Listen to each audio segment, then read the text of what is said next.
আমি কড়াইয়ে একটু তেল গরম হতে রেখে দিয়েছি।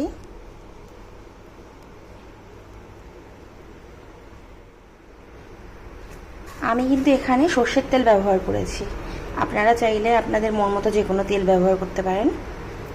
আমি প্রথমেই তেলের মধ্যে কিছুটা কালো জিরে নিয়ে নেব আর কটা কাঁচা লঙ্কা দিয়ে দেবো।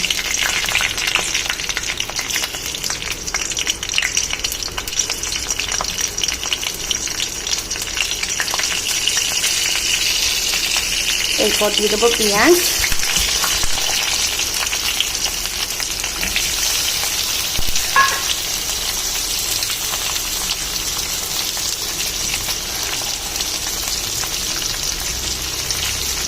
মাছের তেল বানানোর জন্য পেঁয়াজটা কিন্তু একটু বেশি লাগে।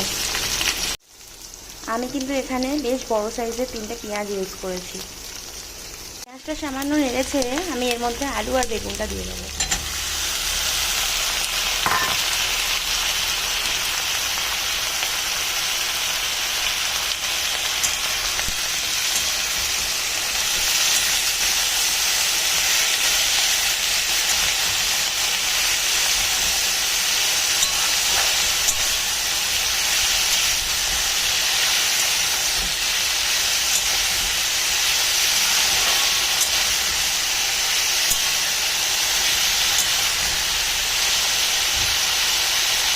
এখানে আমি একটা মাঝারি সাইজের আলু আর একটা মাঝারি সাইজের মতোই বেগুন ইউজ করেছি। আলুগুলো কিন্তু আমি পরিমাণে একটু বেশি ছোট করে কেটেছি দেখুন, আর সেই তুলনায় বেগুনগুলো অত ছোট করার দরকার নেই, যেমন হয়। আমি এবারে ফ্লেমটা কমিয়ে দিয়ে আস্তে আস্তে ভাজাটা হতে দেবো। দেখুন বেগুনটা কিন্তু সামান্য জল ছেড়েছে, জলটা একটু শুকানো অবধি আমি নাড়ব।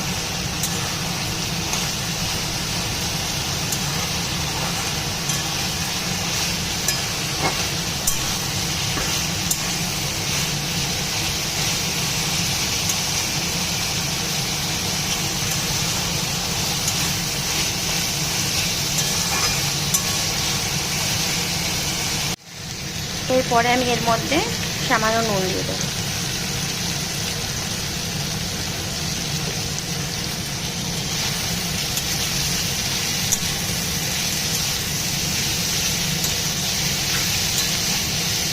এখানে হাফ চামচ পরিমাণ হলুদ দিয়ে দিচ্ছি।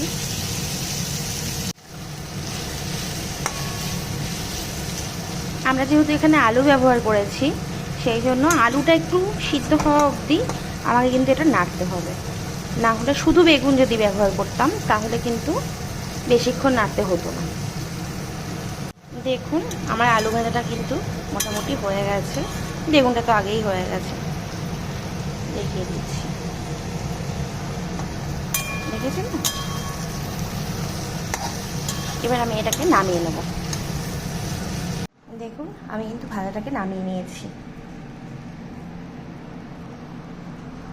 আমি আবারও কড়াইটা একটু ধুয়ে তার মধ্যে কিছুটা তেল নিয়ে নিয়েছি। তেল অল্প পরিমাণেই নেব, কেননা কাতলা মাছের তেলটা থেকে কিন্তু তেল ছাড়বে। এবার আমি নুন হলুদ মাখানো তেলটা এর মধ্যে দিয়ে দেবো।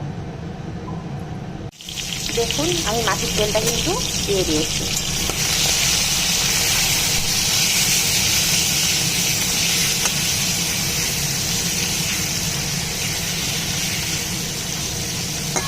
আমি এটাকে হতে দেবো।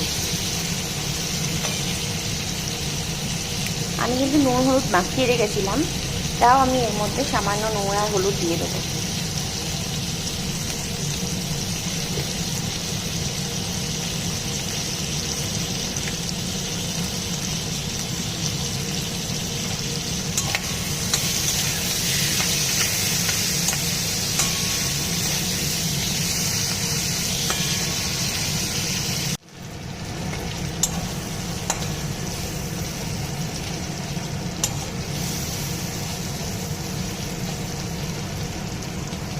তেলটা কিন্তু আমি ভালো মতো ভেজে নেব। দেখুন তেলটা মোটামুটি ভাজা হয়ে গেছে, ভালো মতোই ভাজা হয়ে গেছে। এরপর আমি কিন্তু আগে থেকে ভেজে রাখা বেগুন আর আলুটা এর মধ্যে দিয়ে দেবো।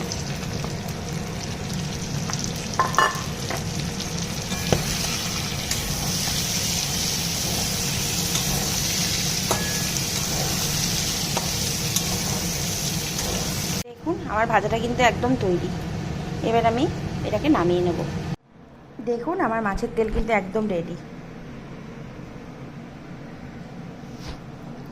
কাতলা মাছের তেল এইভাবে একবার বানিয়ে খেয়ে দেখুন ভাত দিয়ে, তাহলে কিন্তু আর অন্যভাবে খেতে মন চাইবে না।